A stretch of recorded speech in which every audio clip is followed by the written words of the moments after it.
The truth is, the people in the United States in leadership positions in the Biden administration and elsewhere that were helping Ukraine don't give a about the people of Ukraine.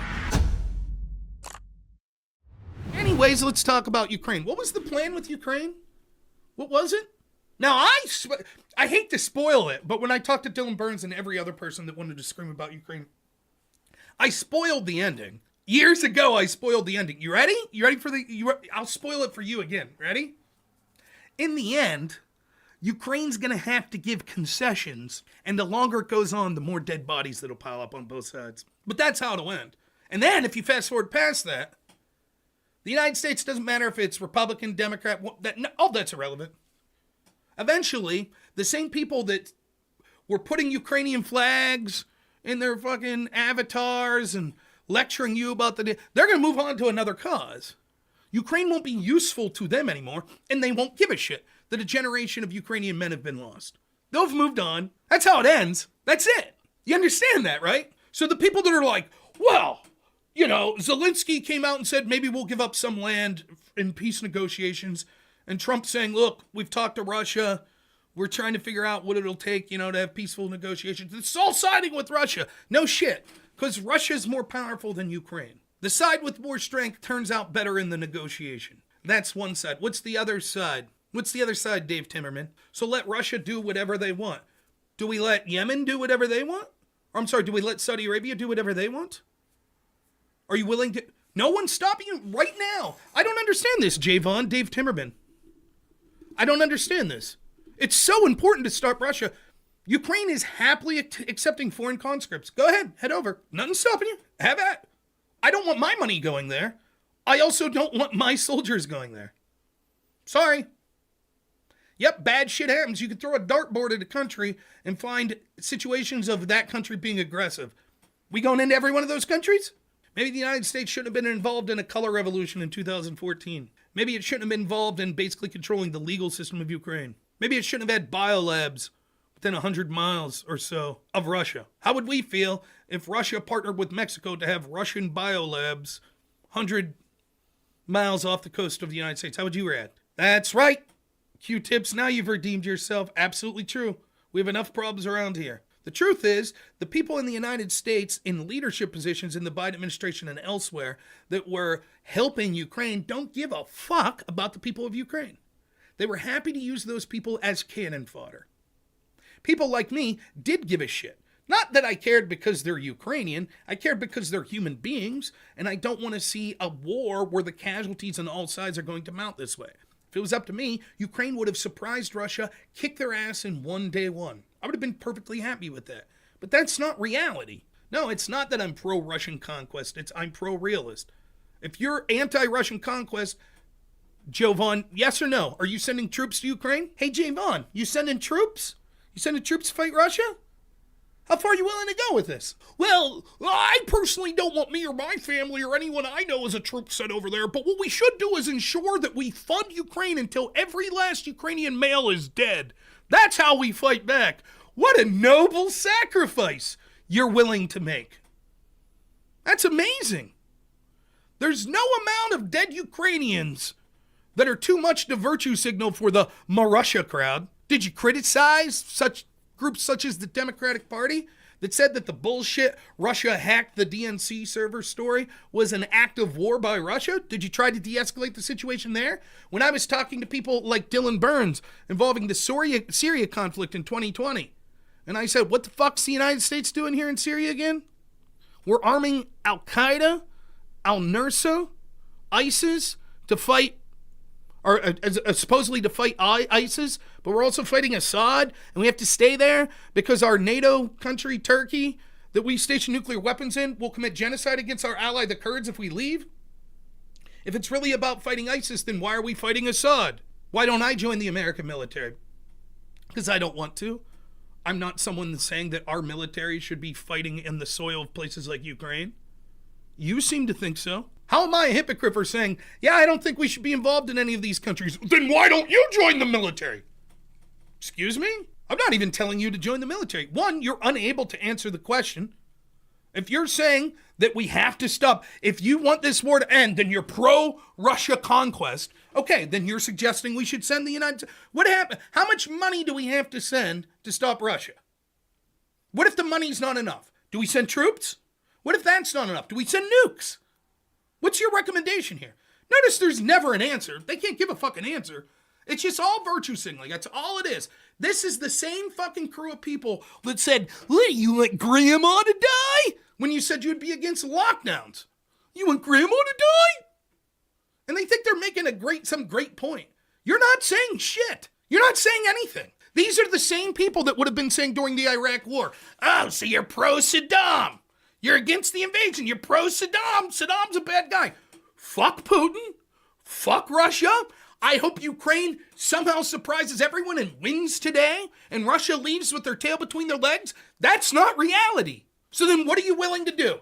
If you think that Trump's saying, listen, Ukraine, you're going to have to be fucking reasonable. We're trying to end this war. We're trying to get guarantees that Russia backs off some, but we're going to have to give them some concessions because they're coming at the negotiations from a position of strength. If that's considered the pro-Russia conquest position, then what's the anti-Russia conquest position? He's fighting ghosts, yet you haven't answered a fucking question. Yes or no? Would you send troops to stop Russia? Simple question. How have you not responded? You're the big man saying that any solution that gives Russia any land, of course Ukraine needs something. Of course. Yep. Such as the war ending. That would be a good thing for Ukraine. There'd probably be other guarantees that they're looking for, like non-aggression. Further. He can't answer the question. So Javon says, I'm not taking a stance really. It depends. Okay, let's say that Ukraine, the war continues for another year, another 400,000 Ukrainian men die. Now they don't have men to fight. War's still going on because we don't want to be pro-Russia conquest. We send in troops now, Javon, since you're incapable of answering the question in an honest way. What's the line in the sand? I just gave you the scenario. If they don't have men, it's over. That's where we're getting. Notice he still couldn't answer the question. So if they don't have men and it's over, does that mean A, the United States should stand back and leave Russia completely, wipe out Ukraine and take it all over? Or B, try to negotiate a settlement before we get to that position that ensures Ukraine at least keeps some of their territorial control? Does that mean I'm pro-Russia if I want the latter position? That's right, Doodle. That's what's going on. The people that feel warm and cozy at night because they put their little Ukraine flag in their fucking Facebook profile, they don't give a fuck how many Ukrainians die. More, they say. More!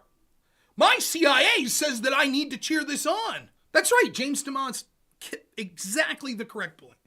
If Ukraine was literally advancing into Russia, completely pushed Russia out of Ukraine, and they're advancing into Russia, and then Russia says, whoa, let's have a peaceful negotiation. Now Ukraine's coming from a position of strength. What's the negotiation? They get everything they want. What does Russia want? Tell us, Javon. What does Russia want? So Javon's upset because the negotiation being suggested is Russia gets everything they want. Okay, so Javon's going to tell us what Russia wants. Everything Russia wants. They don't care. None of them give a shit. It's all just, again, it's the same fucking people. And it's so funny to watch so many people on the left now do this. So many people. Because I actually, being like a Ron Paul libertarian-esque person back in 2004, 2005, I used to go march with my left-wing friends against the Iraq War. I fucking hated the Iraq War. Thought it was shit. And now so many of my left-wing friends that were with me there are completely on the opposite side here. They're like, yay, keep the war going, no matter what.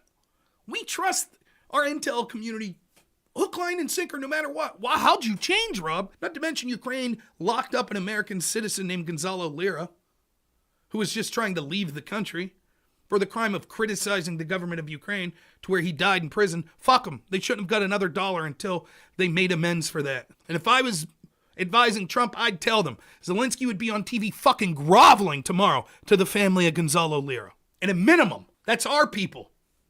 By the way, hats off to Trump for continuing to bring. He brought this gentleman back from Russia, brought an American that was Bangladesh, I think. That is what our government should be doing, bringing Americans back. That's the only excuse for any involvement in Gaza whatsoever. I would from the bottom of my heart, want that war to end. My preference would be that Russia would give up all the land that they took and enter into some sort of binding agreement that would ensure they would never be able to invade again. That's what I want. And hell, if that led domestically in Russia to Putin being removed, voted out, and someone put in that's more amicable to not doing things like invasions, sweet. And hell, maybe they'll agree to reduce their military spending 50% like Trump recommended. That would be great, but that's not what's going to happen. That's not realistic. Me acknowledging the reality of the situation and saying, I fucking told you we're in the same... Ukraine was in a greater position of strength 2 years ago than they are now. And yet you had assholes like Boris Johnson telling them, don't negotiate, don't negotiate. And I said, you are aware that eventually the way this ends is Ukraine negotiating from a strength of weakness, and the longer it goes on, the more of their people will be dead. And that's exactly where we're at. And all the people that are more moral than me and have their Ukrainian lapels and fucking symbols on Twitter and Facebook, they're saying, no, more Ukrainians must die. It's evil to want this war to end. Everyone with half a brain knew this was going to... I said it over and over. Their arguments didn't even make sense. You'd say, well, wait a minute. If we're sending all these weapons and money to Ukraine, what if Russia just overwhelms them and then takes this weapons and money and we just financed Russia? That'd never happen. Russia doesn't have a fucking prayer. They can't do shit. They got embarrassed by the Ukrainian military. They're supposed to be this great bear, the Russian bear. They got embarrassed. They're embarrassed by the Ukrainian military. They can't do shit. Maybe if we completely had the Ukrainian army collapse, they could get to Moldova. But trust us, you don't have to worry about sending that money. I even had someone say this. It's already over. Russia's already lost. Dylan Burton said that at one point. It's already over. Russia's already lost. Okay, sweet. Then I guess we don't have to send any more weapons, right? No, please. Please. Send the weapons. If we don't send the weapons, next week Poland will be speaking Russian. Russia will wipe through the NATO countries. It'll wipe through, please, please. More money, more billions, please. But you just said Russia's already lost. They got embarrassed. Yeah, they're embarrassed. Fuck, they're weak. They're a bunch of pussies, Russia. You see? The contradiction? When does it end? When's the plan for how the conflict ends? We don't know. You can't negotiate with Putin. He's a crazy fucking insane madman, so we gotta fight it till the end. And ensure we have to help send missiles to bomb Russia. Yeah, but if Putin's this insane fucking madman who's willing to sacrifice his whole country for his own ego, doesn't that mean at some point he might use nuclear weapons? No, he's a very sane guy. He wouldn't do that. But you just said he's a fucking crazy madman.